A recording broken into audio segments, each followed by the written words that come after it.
Dion win.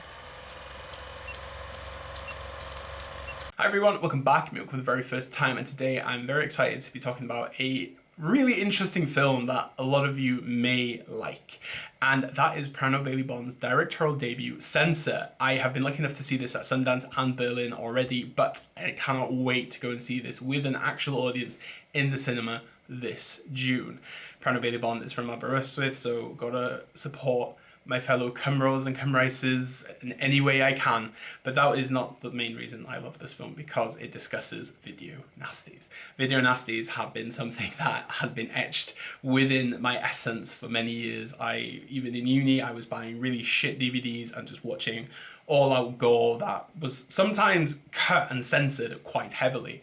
And that's kind of the main reason I really wanted to go into this film, because the 1980s and censorship in the UK on horror is quite a fascinating period, but to put horror within the confines of censorship is something quite special. So, enough introducing, let's get talking. Film censor Enid takes pride in her meticulous work, guarding unsuspecting audiences from the effects of watching gore-filled decapitations and eye gougings she pores over. Her sense of duty to protect the amplified by guilt over her inability to recall details of the long disappearance of a sister who has recently been declared dead in absentia. When Enid is assigned to review a disturbing film in the archive that echoes her hazy childhood memories, she begins to unravel how this eerie work might be tied to her past. Censor is beguilingly delectable and an astounding directorial debut from Prano Bailey Bond. The film just sucks you in straight away with its 80s production logos, the grainy VHS feeling to it, that 4:3 ratio when you pop that VHS in for the first time. It just takes you back straight away, and that's what I love. Nostalgia works so well, but I think what is so good at the beginning of this film is that you know that this film is in safe hands, because it just feels like a massive homage to this era. That sense of Thatcherism that kind of constricts the artistic freedoms of people, and that sense of people that really love these films and worked hard to get them uncut and fully delivered. You think of films like Driller Killer, Possession, Island of Death. All these films didn't actually have a full cut here for many, many years, and some were even banned. And this is just a submergence into the 1980s that I really just dug straight away. But this essence of looking into your past and hybriding it with Enid's job is what really makes it quite intriguing, because as the film goes on you get to understand a bit more of the repression that Enid has done and has tried to forget about these traumas, but what trauma does at times, it can come back and bite you.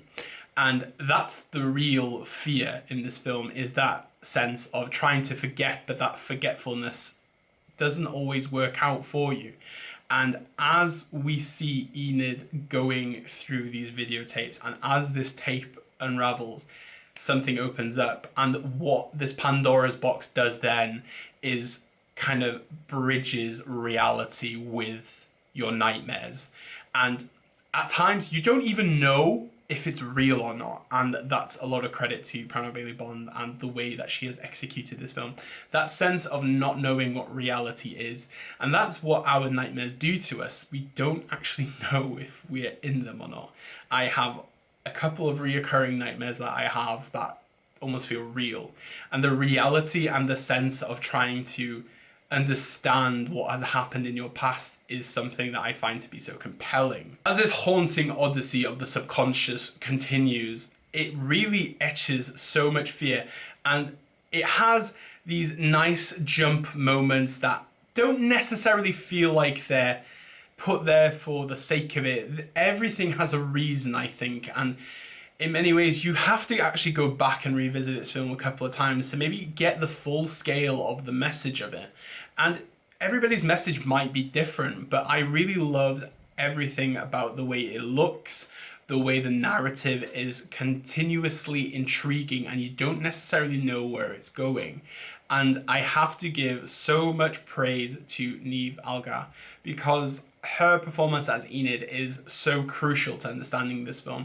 There's a bit more intimacy within its framing, especially when we're looking at Enid. Enid's kind of hazy fatigue drags her through this film, but to look into Niamh Algar's eyes at times makes more sense about what is going on around her. Maybe the narrative at times cannot make sense to you, but looking at this performance and just looking at the posture or the facial expressions of what she is trying to portray really gives Censor so much bite, and it gives it a lot more ferocity. And again, there is a sense of fear within her eyes that I found to be quite chilling.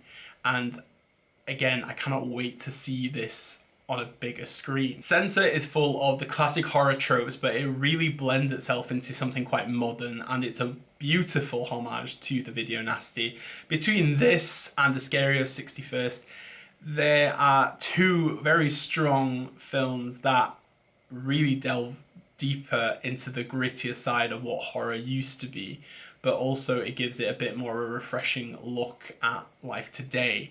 And I honestly cannot encourage you more to go and see this film when it is available at the end of June. Do it. You will not regret it, and go see it on the biggest screen possible with a bunch of strangers if you feel comfortable with it, because it is worth the money. So that was my review of Censor. If you have seen it, let me know what you think of it in the comment section below. And if you haven't, what is your favourite video nasty of the 1980s? Because I'm always intrigued to find out. Right then, I will be doing another review next week, and I have decided that next month's So You Want to Get Into will be about Abel Ferrara. So I cannot wait to get that video made for you. It is one of the directors I've really wanted to talk about for a while. So stay tuned for that. Thank you so much to anybody that has subscribed recently. Also, I know a few of you come from the chat I had with Daisuke. I'll leave a link in the description if you haven't watched it yet, but it was a very great chat that we had about cinema and the things I'm doing within cinema. So check it out if you can. And thank you so much for coming over here, because we're over 700 subscribers now.